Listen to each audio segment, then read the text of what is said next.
కూటమి ప్రభుత్వం ఏర్పడి 1 సంవత్సరం కాలం పూర్తి చేసుకుని ప్రజాక్షేత్రంలో ఒక పక్కన గౌరవ ముఖ్యమంత్రి గారు ఇచ్చినటువంటి వాగ్దానాలు, ముఖ్యంగా సూపర్ 6 సంబంధించినటువంటి వాగ్దానాల్లో దాదాపు 90% పూర్తి చేస్తున్నటువంటి పరిస్థితులు ఒక పక్కనైతే, గుంటూరు జిల్లా ముఖ్యంగా గుంటూరు పార్లమెంటుకి సంబంధించి గౌరవ కేంద్ర మంత్రివర్యులు పెమ్మసాని చంద్రశేఖర్ గారు, అలాగే కలెక్టర్ గారు, శాసనసభ్యులు అందరూ కూడా ఉమ్మడి కృషితో ప్రజలకు ఇచ్చినటువంటి ముఖ్యమైనటువంటి వాగ్దానాల్లో నగరానికి సంబంధించి గత 20 సంవత్సరాల నుంచి పట్టించుకోనటువంటి రైల్వే ఓవర్ బ్రిడ్జ్, 3 ఓవర్ బ్రిడ్జ్ల కార్యక్రమాలన్నీ కూడా దాదాపు ప్లాన్స్తో పాటు టెండర్ స్టేజ్కి తీసుకొని రావడం జరిగింది.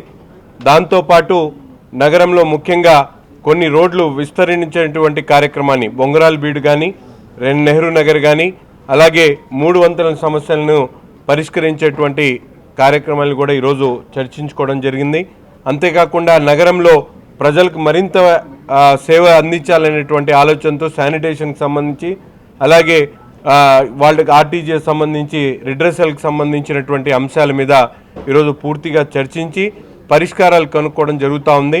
గతంలో ఎప్పుడూ లేనటువంటి విధంగా కూటమి ప్రభుత్వం ఏర్పడ్డ తర్వాత ప్రజలకు కావాల్సినటువంటి ప్రతి ఒక్క అంశం మీద 15 రోజులకు ఒకసారి అధికారులతో సమావేశమై వాటిని పరిష్కరించేటువంటి దిశగా, లాంగ్ స్టాండింగ్ సమస్యలు ఏవైతే ఉన్నాయో వాటిని పూర్తిగా ఒక్కొక్కటిగా పరిష్కరించేటువంటి దిశగా ఈరోజు ప్రయత్నాలు జరుగుతూ ఉన్నాయి. కొన్ని దాదాపు 70% పనులను ప్రారంభించేటువంటి దిశగా ముందుకు సాగుతూ ఉన్నాం.